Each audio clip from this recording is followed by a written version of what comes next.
మనకు తెలంగాణ రాష్ట్రం యావత్తు ఈ తుఫాను వలన ఎన్నో జిల్లాలు వరదకు గురి కావడం జరిగింది. దాంతోపాటు జనజీవనం అస్తవ్యస్తం కావడం జరిగింది. ఇది మన దురదృష్టకరం. ఇక్కడ ఖమ్మం కానీ, నల్గొండ కానీ, సూర్యాపేట కానీ, వరంగల్ కానీ అక్కడ చాలా వరదలు రావడం జరిగింది, బీభత్సం జరిగింది. కాకపోతే ఇక్కడ మన మెదక్ సంగారెడ్డి జిల్లాలో మటుకు ఇంకా వర్షపాతం కంపారిటివ్లీ తెలంగాణ రాష్ట్రంలోనే తక్కువగా ఉంది. మనకి ఇంకా చాలా చెరువులు కూడా ఇంకా నిండలేనటువంటి పరిస్థితి. ఈరోజు మన అదృష్టం ఆలస్యమైనా కూడా నల్లవాగు భగవంతుని దయ వల్ల నల్లవాగు కూడా నిండడం ఫుల్ లెవెల్కి వచ్చేసింది, అలుగుబాగుతూ ఉంది.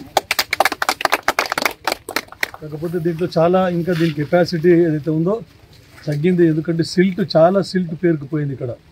వాళ్ళ రిపోర్ట్ ప్రకారం చాలా ఒక 20%, 25% సిల్ట్ పోవడం వల్ల నీటి కెపాసిటీ కూడా నల్లవాగుది తగ్గింది. కానీ ఈరోజు మనం ఎందుకంటే ఓవర్ఫ్లో అయ్యి అలుగు మారుతూ ఉంది. ఇంకా కొన్ని చెరువులు, కల్లేరు మండలం చెరువులు ఇంకా నిండలేదు. కాబట్టి మనం ముఖ్యంగా రైట్ కెనాల్ వదిలి అన్ని చెరువులు ఏవైతే నిండలేదో అన్ని చెరువులు కూడా నింపడం జరుగుతూ ఉంది. ఇంకా వర్షం కంటిన్యూ అవుతూ ఉంది. కాకపోతే ఫుల్ ట్యాంక్ లెవెల్ ఏదైతే నల్లవాగుది ఉందో దాన్ని మెయింటైన్ చేసుకుంటూ ఎక్స్ట్రా నీళ్ళు ఏవైతే ఉన్నాయో ఆ నీళ్లతోనే చెరువులు నింపుకునే విధంగా మేమందరము ఇంజనీర్లు అందరూ ప్రయత్నం చేయమని చెప్పేసి ఆదేశాలు ఇవ్వడం.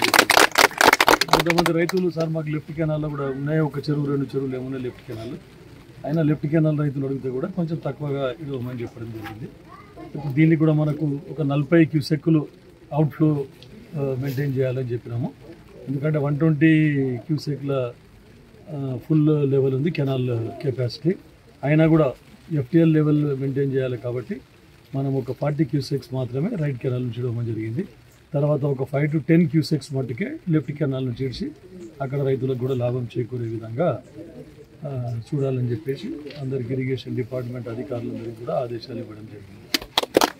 సంతోషకరం ఏంటంటే మనకి ఎక్కడ కూడా ఇంకా ఫ్లడ్ డ్యామేజెస్ ఎక్కడ కూడా మనకి రాలేదు. కాకపోతే అక్కడక్కడ కొన్ని చోట్ల ఈ పత్తి పంట అటువంటి నష్టానికి గురైనాయి. ఎక్కువ నీళ్లు నిలబడే రేగడి భూములలో పత్తి పంటకు మాత్రం నష్టం వాటిల్లింది. దాన్ని వ్యవసాయ అధికారులకు, రెవెన్యూ అధికారులకు కూడా వారికి ఎస్టిమేట్ చేయడం అని చెప్పడం జరిగింది. ఎక్కువ ఇండ్లు కూడా కొన్ని వర్షం, ఎందుకంటే కంటిన్యూస్గా వర్షం ఉంది, మా దృష్టికి వచ్చింది అన్ని మండలాల్లో కలిపి ఒక 30-40 ఇండ్లు కూలిపోవడం జరిగింది. కొన్ని పార్షల్ డ్యామేజ్, కొన్ని ఫుల్ డ్యామేజ్ కూడా జరగడం జరిగింది. అవి రెవెన్యూ అధికారులకు చెప్పి వాటిని కూడా ఎస్టిమేట్ చేసి తక్షణ సహాయం అందించే విధంగా చూడాలని చెప్పేసి కూడా రెవెన్యూ అధికారులకు ఆదేశించడం జరిగింది. ఇంకా ముందు కూడా ప్రజలందరికీ కూడా విన్నవించుకున్నది ఏంటంటే, నిన్ననే మనం చూసినాం అక్కడ ఖమ్మంలో, పాలేరులో ఒక కుటుంబం కొట్టుకుపోవడం జరిగింది. ఇప్పుడు కూడా అప్రమత్తంగా ఉండాలి మీరు అందరూ. ఎందుకంటే ఇల్లు కూలితే కూడా మనకు తడిసి ఇల్లు కూలితే కూడా అటువంటి ఇళ్ళల్లో ఖాళీ చేసి వేరే ఎక్కడన్నా తలదాచుకోవాలని చెప్పి చెప్తా ఉన్నాం. ఇంకా కూడా వర్షంలో అంత అత్యవసరమైతేనే వర్షంలో బయటకు వచ్చి తిరగాలి తప్ప లేదంటే ఎవరు కూడా బయటికి రావద్దు అని చెప్పేసి మీకు అందరినీ కోరుకుంటా ఉన్నా. తర్వాత ముఖ్యంగా ఇప్పుడే స్కూల్ నుండి కొంతమంది టీచర్లు చెప్పిన కరెంట్ షాక్ వస్తుందని మనకు విద్యుత్ అధికారులకు కూడా ఆదేశాలు ఇవ్వడం జరిగింది. ఇమీడియట్గా దాన్ని ఎలక్ట్రిసిటీ బంద్ చేసి ఆ పోల్స్ ఏవైతే ఉన్నాయో పోల్స్ వేరే దిక్కు తరలించాలి అని చెప్పి చెప్పడం జరిగింది. అండ్ మీకు కూడా ప్రజలను కోరుకునేది ఏంటంటే, మీరు కూడా విద్యుత్ స్తంభాలకు దూరంగా ఉండాలి. ఎందుకంటే షార్ట్ సర్క్యూట్ అయ్యే అవకాశాలు ఇక్కడ ఉన్నాయి. తర్వాత ఎక్కడైనా కరెంట్ వచ్చి విద్యుత్ ఘాతానికి గురయ్యే అవకాశం ఉందని చెప్పేసి మీరు తగు జాగ్రత్తలు తీసుకోవాలని చెప్పి చెప్తా ఉన్నాం. తర్వాత ఎక్కడైనా చెరువులు నిండితే కూడా చెరువులకు అక్కడ ఇక్కడ ఎవరికి కూడా పోవద్దని చెప్పేసి, ఇంకా స్కూల్కి మట్టుకు ఇంకా సెలవు ఇచ్చిండ్రు ఆల్రెడీ. ఇంకోటి, ఈ వర్షంలో తడిసిన తర్వాత ఈ వర్షము ఎక్కువ కావడం వల్ల మనకి ఎన్నో రకాల వ్యాధులు ప్రబలే అవకాశం ఉంటుంది. కాబట్టి అన్ని తగు జాగ్రత్తలు తీసుకోవాలి. నీళ్ళన్నీ కూడా వేడి చేసి చల్లార్చి తాగితే చాలా బాగుంటుంది. ఇంకోటి, ఎక్కడ కూడా నీళ్లు నిలవకుండా అయినంత మట్టుకు డ్రైనేజీ వ్యవస్థని కూడా చక్కబరుచుకునే విధంగా నీళ్లు నిలవకుండా చూసుకోవాల్సిన బాధ్యత మనందరి మీద ఉందని చెప్పి, ఇంకా అన్ని వర్షాకాలంలో ఎన్ని జాగ్రత్తలు తీసుకోవాలి అన్ని జాగ్రత్తలు కూడా తీసుకోవాలని చెప్పేసి మీ అందరికీ ప్రజలందరికీ కోరుకుంటున్నాం. రైతులు ఏదైతే కృష్ణాపూర్ నుండి కల్లేరుకు కెనాల్ రిపేర్ కాలేదని చెప్పడం జరిగింది. గతంలో ఉన్న సిఈ గారు వచ్చి చూసిపోయినప్పుడు ఎస్సీ గారు వచ్చి చూసిపోయినారు. తర్వాత ఇప్పుడు కూడా మళ్ళీ కొత్తగా మనకు సిఈ గారు కొత్తగా రావడం జరిగింది.